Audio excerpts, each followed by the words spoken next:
아내가 떠난 지 3년째 되는 해였습니다. 서울 변두리의 작은 아파트, 늘 조용하기만 한 공간 속에서 하루하루가 비슷하게 흘러가고 있었습니다. 아침이면 허전한 밥상을 혼자 마주했고, 낮이면 말없이 텔레비전을 켰다가 금세 끄곤 했습니다. 그렇게 무료한 시간을 버티던 제게 유일한 위로는 복지관이었습니다. 그곳에서 사람들과 함께 식사하고 잠시라도 대화를 나누는 순간이 제겐 큰 힘이었지요. 그날도 평소처럼 복지관 식당에서 국밥 한 그릇을 받아들고 자리에 앉아 숟가락을 들었습니다. 그런데 바로 옆자리에서 들려오는 한마디에 저는 그대로 숟가락을 내려놓고 말았습니다. 영호 씨가 5억을 숨겨놨다던데 자식들한테는 한 푼도 안 준대? 순간 귀가 멎었습니다. 그 목소리는 너무도 익숙했습니다. 아침마다 산책을 함께하며 제 이야기를 들어주던 사람, 가까운 친구라 믿었던 그였습니다. 그 말은 단순한 소문이 아니었습니다. 그건 제가 직접 믿음으로 털어놓았던 제 비밀이었습니다. 그 비밀이 이제는 다른 사람의 입에서 마치 세상 모두가 아는 이야기처럼 흘러나오고 있었던 겁니다. 머리가 하얘졌습니다. 어쩌다 이런 일이 생겼을까? 믿음이 무너지는 순간 제 마음속 평화와 자존심까지 산산조각 나는 기분이었습니다. 그때 깊이 깨달았습니다. 우리 나이에 친구 하나 잘못 만나면 평생 모아온 재산도, 자식들과의 신뢰도, 그리고 남은 삶의 평화마저 한순간에 무너질 수 있다는 것을요. 사람들은 종종 말합니다. 좋은 친구 하나가 100만 원짜리 보험보다 낫다고. 하지만 제가 겪은 건 정반대였습니다. 잘못된 인연 하나가 오히려 제 노후를 위협했습니다. 그래서 오늘 이 시간을 빌려 제가 직접 경험한 5가지 위험한 친구 유형, 그리고 그 안에서 어떻게 제 노후 자산을 지켜냈는지 말씀드리려 합니다. 여러분, 이 5가지만 피해도 여러분의 삶은 절반 이상 안전해질 수 있습니다. 저의 실수가 여러분께는 예방이 되기를, 그리고 이 이야기가 여러분 인생의 나침반이 되기를 바랍니다. 시작과 함께 구독과 좋아요를 눌러주세요. 삶에 도움이 되는 영상을 더 빠르게 받아보실 수 있습니다. 바로 시작하겠습니다. 정의 없는 사람, 지갑을 위협한다. 복지관에서 처음 알게 된 분이 있었습니다. 사람들은 그를 최 부장님이라 불렀습니다. 전직 은행 지점장 출신이라고 했습니다. 말투는 늘 조용했고 매사에 침착했습니다. 겉모습만 보면 믿음이 가는 분이었습니다. 어느 날 그가 제게 다가와 조심스레 말을 꺼냈습니다. 요즘은 은행 적금보다 간단한 투자 쪽이 더 낫습니다. 제가 알려드릴까요? 마침 제 평생 모은 적금이 만기가 되었던 때라 귀가 솔깃했습니다. 처음엔 1,000만 원을 맡겨봤습니다. 몇 달 후 통장을 확인하니 수익이 조금 붙어 있었습니다. 그때 저는 마음속으로 이렇게 안도했습니다. 역시 은행 출신은 다르구나. 믿을만하다.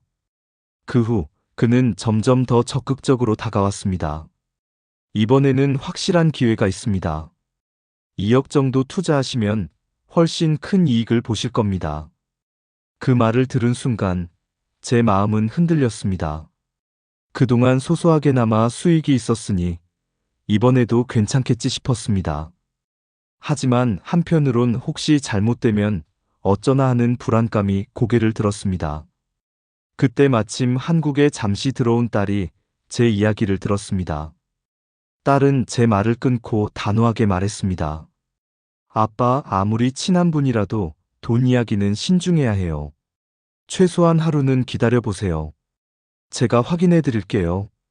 그날 밤, 저는 쉽게 잠들지 못했습니다. 괜찮겠지 하는 마음과 혹시 사귀면 어쩌지 하는 불안이 뒤섞여 머릿속이 복잡했습니다. 다음 날 딸이 보여준 건 인터넷 기사와 피해 사례들이었습니다. 그가 권한 투자처는 이미 수많은 어르신들을 속여온 전형적인 사기 수법이었습니다. 그 순간 가슴이 철렁 내려앉았습니다. 저는 급히 최 부장님을 찾아가 물었습니다. 이게 사기라는데 사실입니까? 그는 눈 하나 깜짝하지 않고 대답했습니다. 투자는 원금 손실이 있을 수 있죠. 괜히 겁이 많으시네요. 그 순간 깨달았습니다. 그는 제가 잃을 수도 있는 고통에는 전혀 관심이 없었습니다. 제 노후가 무너지든 말든 자신만 이익을 챙기면 그만이었던 겁니다. 여러분, 이런 사람이 바로 정이 없는 사람입니다. 겉으로는 점잖고 믿음직해 보이지만 속은 냉장고처럼 차갑습니다. 내가 다쳐도 내 삶이 무너져도 눈길 한 번 주지 않습니다. 저는 딸 덕분에 큰 돈을 잃지 않았습니다. 만약 혼자였다면 제 평생 모은 돈 5억은 하루아침에 사라졌을지도 모릅니다. 그래서 제가 세운 규칙이 있습니다. 돈 이야기가 나오면 반드시 24시간 룰을 지킨다.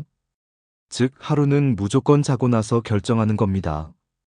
그리고 가족 한 명에게는 반드시 알려 의견을 듣습니다. 여러분, 정이 없는 사람은 언제나 내 지갑을 노립니다. 따뜻한 말보다 중요한 건 내 돈을 지켜주는 냉정한 기준이라는 걸 잊지 마십시오. 예의 없는 사람, 존엄을 무너뜨린다. 제가 늘 들르던 동네 마트가 있었습니다. 아침마다 장을 보러 가면 사장님이 늘 밝게 맞아주곤 했지요. 어르신, 오늘도 건강하시네요. 그 인사에 기분이 좋아져 저도 덕담을 건네곤 했습니다. 그래서 저는 그 마트를 믿을 수 있는 가게라 생각했습니다. 그런데 어느 날 계산대 앞에서 이상한 점을 발견했습니다. 제가 산 물건은 분명 8,000원어치였습니다. 그런데 영수증에는 10,000원이 찍혀 있었습니다. 순간 멈칫했지만 내가 잘못 기억했나 싶었습니다. 그래도 조심스레 물었습니다. 사장님, 금액이 좀 다른 것 같은데요? 그는 미소를 지으며 말했습니다. 아이고, 요즘 물가가 많이 올랐잖아요. 그 말을 듣고는 괜히 내가 괜한 소리를 한 건가 싶어 고개를 끄덕였습니다. 하지만 마음 한켠에는 알 수 없는 찝찝함이 남았습니다. 며칠 후 우연히 젊은 손님이 같은 물건을 계산하는 걸 보았습니다. 그 손님은 정상 가격을 내고 있었습니다. 그제서야 알았습니다. 사장님이 일부러 저 같은 나이 든 손님들에게만 가격을 더 받아왔다는 걸요. 더 황당한 일은 그 다음에 벌어졌습니다. 사람들 앞에서 큰 소리로 이런 말을 하는 겁니다. 어르신, 또 돈을 덜 내셨네요. 저는 분명 10,000원을 냈습니다. 그럼에도 그는 제게서 돈을 덜 받았다고 공개적으로 말한 겁니다.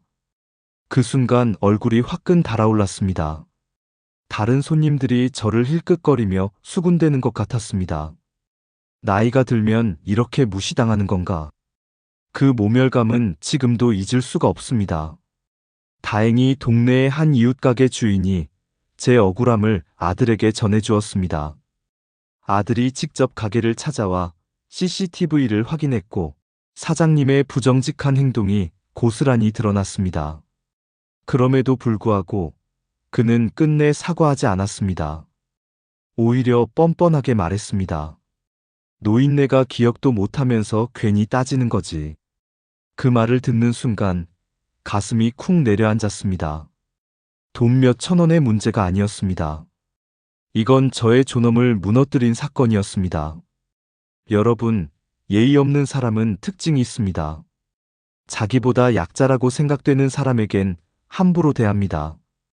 그리고 잘못이 들통나면 오히려 더 큰 소리를 치며 피해자에게 책임을 돌립니다. 마치 우리가 잘못한 것처럼요. 나이 들어 기억력이 흐려졌다고, 항의할 힘이 없다고 그 틈을 노려 사람을 우습게 여기는 겁니다. 하지만 여러분, 꼭 기억하십시오. 우리는 결코 약자가 아닙니다. 억울한 일을 당하면 목소리를 내야 합니다. 그리고 반드시 증거를 남기십시오. 영수증을 챙기고 CCTV가 있는 곳에서 거래하고 필요하다면 가족에게 알리십시오. 저는 그 일을 겪은 후 마음을 단단히 먹었습니다.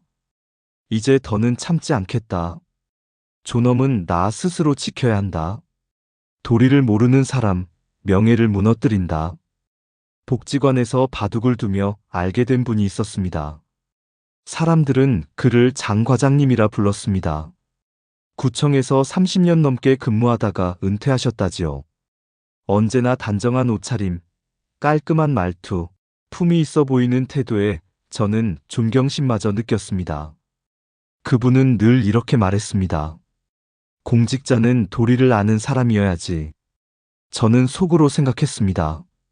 아, 이런 분이라면 믿어도 되겠다. 그러던 어느 날, 장 과장님이 제게 제안을 하셨습니다. 김 선생, 이번에 노인정 회장 선거가 있는데 한번 나가보시지요? 제가 도와드리겠습니다. 처음엔 황당했습니다. 저 같은 사람이 무슨 회장이냐 싶었지요. 하지만 그의 말은 설득력이 있었습니다. 회장이 되시면 지원금도 나오고 사람들과도 더 가까워질 겁니다. 제가 길을 열어드리겠습니다. 그렇게 저는 처음으로 회장 선거라는 것을 생각하게 되었습니다. 그리고 그날 이후 이상한 요구가 시작됐습니다. 선거 준비에는 돈이 좀 들어갑니다. 우선 500만 원만 맡겨주십시오. 제가 잘 써서 당선시켜드리겠습니다. 처음엔 어리둥절했지만 공직에서 오래 계셨던 분이니 뭔가 아시겠지 싶었습니다. 그래서 돈을 건넸습니다. 그런데 며칠 뒤 또 요구가 들어왔습니다. 이번에는 300만 원 정도 필요합니다. 조금만 더 도와주십시오. 그 다음에는 200만 원. 그렇게 하여 저는 어느새 1000만 원이 넘는 돈을 내게 되었습니다. 그리고 선거 하루 전날 충격적인 소식을 들었습니다. 장 과장님이 저뿐 아니라 다른 후보 3명에게도 똑같은 제안을 했다는 것이었습니다. 내가 도와줄 테니 돈을 맡겨라. 그리고 그 돈을 모조리 챙긴 것이었습니다. 결국 저는 선거에서 떨어졌습니다. 정작 선거운동은 제대로 해주지도 않았으니까요. 억울한 마음에 그를 찾아갔습니다. 과장님, 이게 무슨 짓입니까? 그러자 그는 태연하게 웃으며 이렇게 말했습니다. 세상이 다 그렇습니다. 너무 순진하게 살면 손해보지요. 그 순간 제 귀를 의심했습니다. 30년 동안 공직에 있었다는 사람이, 도리를 입에 달고 살던 사람이 어떻게 이렇게 뻔뻔할 수 있을까? 알고 보니 그는 재직 시절에도 비슷한 일들을 많이 해왔지만 그때는 직위와 권위 덕분에 크게 드러나지 않았던 것이었습니다. 은퇴하고 나니 이제는 가릴 것도 없이 노골적으로 드러난 것이지요. 여러분, 도리를 모르는 사람은 무섭습니다. 그들은 자신이 가진 직위나 명예를 방패 삼아 다른 사람의 순진함을 이용합니다. 내가 도와줄게. 라는 말로 접근합니다. 하지만 사실은 그 말 뒤에 감춰진 욕심을 채우려는 것입니다. 저는 그 일을 겪고 나서 깨달았습니다. 지위와 경력이 곧 신뢰의 보증이 되지 않는다는 사실을요. 겉으로는 품이 있어 보일지 몰라도 속으로는 명예욕과 이익만 좇는 경우가 많습니다. 자리와 명예를 믿기로 한 제안은 반드시 의심하라. 내가 밀어줄게. 내가 길을 열어주지라는 말은 조심해야 합니다. 돈이 오가는 일은 반드시 문서와 증거로 남겨라. 말만 믿고 움직였다가는 순식간에 속을 수 있습니다. 도리를 모르는 사람은 내 명예를 무너뜨린다. 돈만 잃는 게 아닙니다.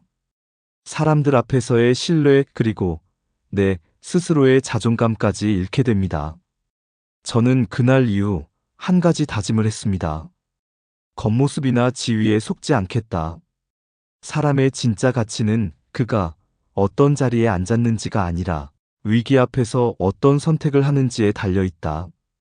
받기만 하는 사람, 에너지를 빼앗는다. 복지관에서 스마트폰 교실을 다니던 어느 날 저는 이순희 씨라는 분을 처음 만났습니다. 수업 도중 은행 앱 사용법이 어렵다며 난감해하길래 제가 곁에서 도와드렸습니다. 어르신, 여기 버튼을 누르시면 됩니다. 아이고, 영호 씨 덕분에 살았네요. 그날 그녀의 얼굴에 번진 안도와 감사의 미소를 보며 저 역시 마음이 따뜻해졌습니다. 내가 아직 쓸모 있는 사람이구나. 그 생각 하나만으로도 가슴이 벅찼습니다. 하지만 그건 시작에 불과했습니다. 처음에는 수업이 끝난 뒤 한두 번 전화가 왔습니다. 영호 씨, 집에서 앱이 안 켜지는데 잠깐 와주실래요? 한두 번쯤은 흔쾌히 도와드렸습니다. 도움이 필요한 사람에게 손을 내미는 건 당연하다 여겼으니까요. 그런데 그 부탁은 점점 잦아졌습니다. 주말 아침에도 심지어 새벽에도 전화가 왔습니다. 잠이 안 와서 은행 이체를 하려다 잘못 눌렀어요. 지금 좀 와주세요. 처음엔 어쩔 수 없이 달려갔습니다. 하지만 점점 저도 지쳐갔습니다. 제 생활은 무너지고 제가 하고 싶던 일은 뒤로 밀려났습니다. 게다가 그녀는 제 연락처를 다른 어르신들에게까지 전했습니다. 영호 씨가 이런 건 잘 알아요. 연락해보세요. 결국 저는 복지관 어르신들에게서까지 전화를 받게 되었습니다. 어느 날 용기를 내어 조심스레 말씀드렸습니다. 순희 씨, 급한 일 아니면 수업 시간에 물어보시면 어떨까요? 저도 제 생활이 있어서요. 그때부터 그녀의 태도가 바뀌었습니다. 복지관에서 마주쳐도 인사를 하지 않았습니다. 심지어 다른 분들에게 제 뒷말을 돌렸습니다. 영호 씨는 이기적이야. 나이 든 사람 좀 도와주지도 않잖아. 그 말이 제 귀에 들어왔을 때 마음이 깊이 무너졌습니다. 내가 진심으로 도와준 건데 왜 이렇게 돌아오는 걸까? 더 충격적인 일은 따로 있었습니다. 그녀가 제 도움을 받아 송금한 돈이 사기였다는 사실이 드러난 겁니다. 그녀는 경찰서에 가서 제게도 함께 가자고 했습니다.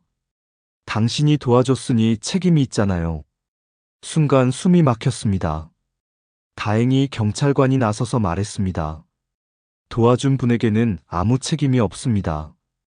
그제야 그 상황에서 벗어날 수 있었습니다. 하지만 제 마음속에는 큰 상처가 남았습니다. 도와준 마음이 오히려 저를 위기에 빠뜨릴 수도 있다는 사실. 여러분, 받기만 하는 사람은 늘 비슷한 특징이 있습니다.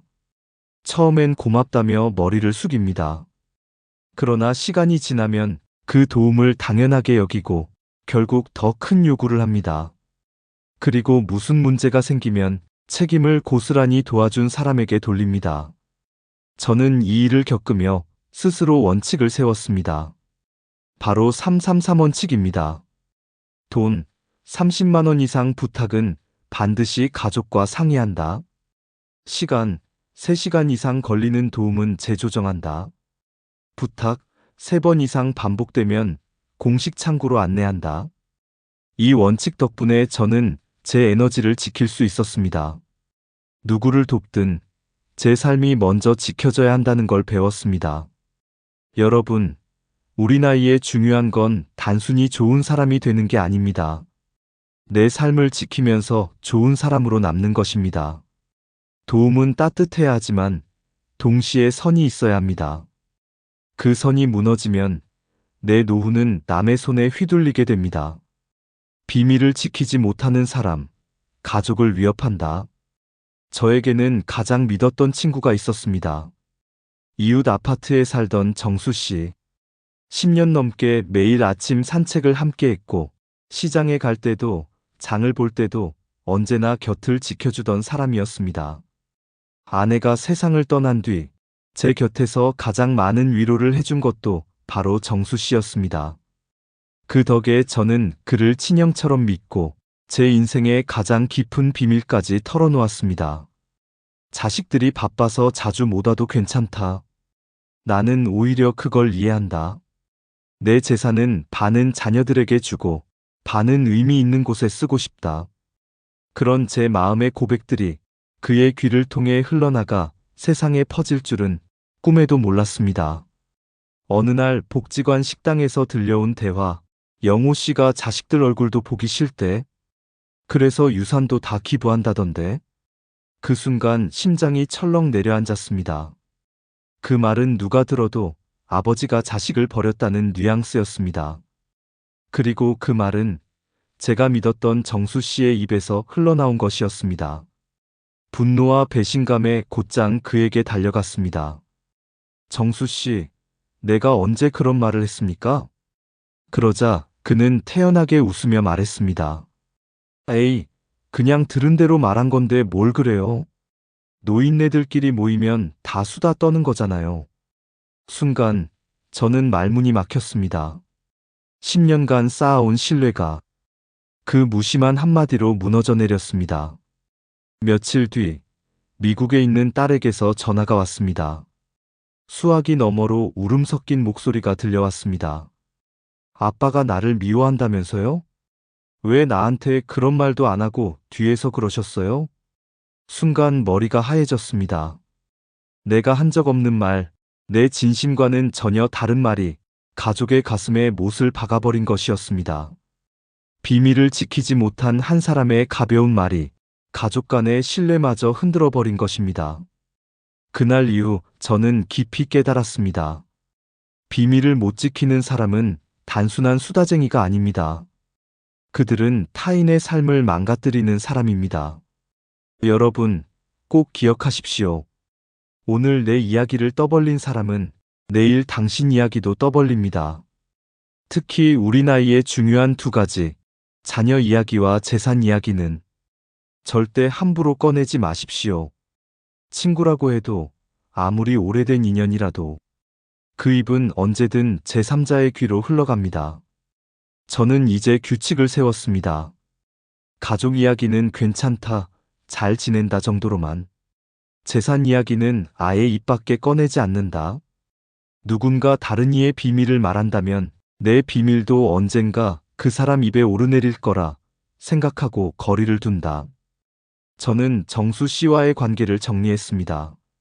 산책 시간도 바꾸고 더 이상 속 깊은 이야기는 나누지 않습니다. 가끔 마주치면 인사는 하지만 그 이상은 없습니다. 가장 슬픈 건 나이 들수록 오히려 비밀을 지켜주는 친구가 더 필요한데 그런 친구는 점점 더 찾기 어렵다는 사실입니다. 많은 사람들이 외로움을 달래기 위해 남의 이야기를 가볍게 입에 올리지만 그 한마디가 누군가의 인생을 송두리째 흔들 수 있다는 걸 모릅니다. 비밀을 지키지 못하는 사람은 결국 내 가족과 내 노후의 평화까지 위협합니다. 그런 사람과는 반드시 선을 그어야 합니다. 그리고 기억하십시오. 좋은 친구란 내 이야기를 자기 귀에 묻어두고 나를 대신해 지켜주는 사람입니다. 그 후 저는 깨달았습니다. 사람과 거리를 두는 건 단절이 아니라 재설계라는 것을요. 나쁜 인연을 끊어내는 것만이 해답이 아니었습니다. 어떻게 다시 관계를 맺을 것인가, 어떤 기준으로 사람을 가까이 할 것인가가 더 중요했습니다. 복지관에서 젊은 강사님이 제게 말했습니다. 어르신, 다른 분들 곁에서 보조 강사로 함께 해주시면 어떨까요? 처음엔 망설였습니다. 내가 뭘 할 수 있을까? 하지만 용기를 내 수락했습니다. 그날 이후 제 삶은 달라졌습니다. 누군가를 돕는 일이, 그 도움에 진심으로 감사해야 하는 얼굴이 저에게 새로운 힘이 되어 주었습니다. 그리고 그 과정에서 진짜 친구들을 만날 수 있었습니다. 약속을 지키고 무리한 부탁을 하지 않고 필요할 때는 묵묵히 곁을 지켜주는 사람들이었습니다. 저는 알게 되었습니다. 좋은 관계는 우연이 아니라 선택이라는 것을요. 제가 겪은 아픔과 배움을 바탕으로 여러분께 꼭 전하고 싶은 5가지 규칙이 있습니다. 첫째, 24시간 룰. 돈과 관련된 제안은 절대 즉시 결정하지 마세요. 내일 다시 말씀드리겠습니다. 단 하루만 기다려도 함정이 드러납니다. 둘째, 관계 신호등. 빨강, 돈 이야기, 비밀 유출, 권위로 압박하는 관계. 노랑, 반복되는 부탁, 선을 무너뜨리는 태도. 초록, 존중을 지키며 시간을 함께 나누는 관계. 이 신호등만 잘 구분해도 많은 상처를 피할 수 있습니다. 셋째, 333 원칙. 돈, 30만 원 이상 부탁은 가족과 상의. 시간, 3시간 넘는 도움은 재조정. 부탁 3번 반복되면 공식 창구로. 내 삶의 에너지를 지키는 최소한의 장치입니다. 넷째, 증거 습관. 영수증은 사진으로 남기고 중요한 대화는 메모하세요. 혼자가 아니라 누군가와 함께 대응하면 더 안전합니다. 다섯째, 따뜻한 경계 문장. 거절해도 온기가 필요합니다. 내일 다시 이야기해요. 오늘은 여기까지 도와드릴게요. 가족과 상의하고 알려드리겠습니다. 이 세 문장은 내 삶을 지키는 동시에 관계도 깔끔하게 정리해줍니다. 저는 여전히 아침마다 산책을 합니다. 하지만 이제는 마음이 다릅니다. 옆에 누가 있든 없든 제가 지켜야 할 기준을 알기 때문에 마음이 편안합니다. 좋은 친구를 만나는 것도 중요합니다. 하지만 더 중요한 건 내가 먼저 좋은 친구가 되는 것입니다. 경청하고 비밀을 끝까지 지키고 도움을 줄 때는 진심을 다하되 선은 분명히 지키고 무엇보다 감사할 줄 아는 것. 여러분, 인생에서 가장 좋은 시간은 바로 지금입니다. 오늘 기준을 세우면 내일의 마음이 한결 편해집니다. 이 채널 슬기로운 사람은 앞으로도 여러분의 노후를 지키는 이야기를 계속 전해드리겠습니다. 구독과 좋아요, 그리고 여러분의 경험을 댓글로 나눠주세요. 그 한 문장이 누군가의 인생을 지켜주는 힘이 될지도 모릅니다. 오늘도 여러분의 하루가 좋은 사람들과 함께하는 따뜻한 시간으로 가득하시길 바랍니다. 감사합니다.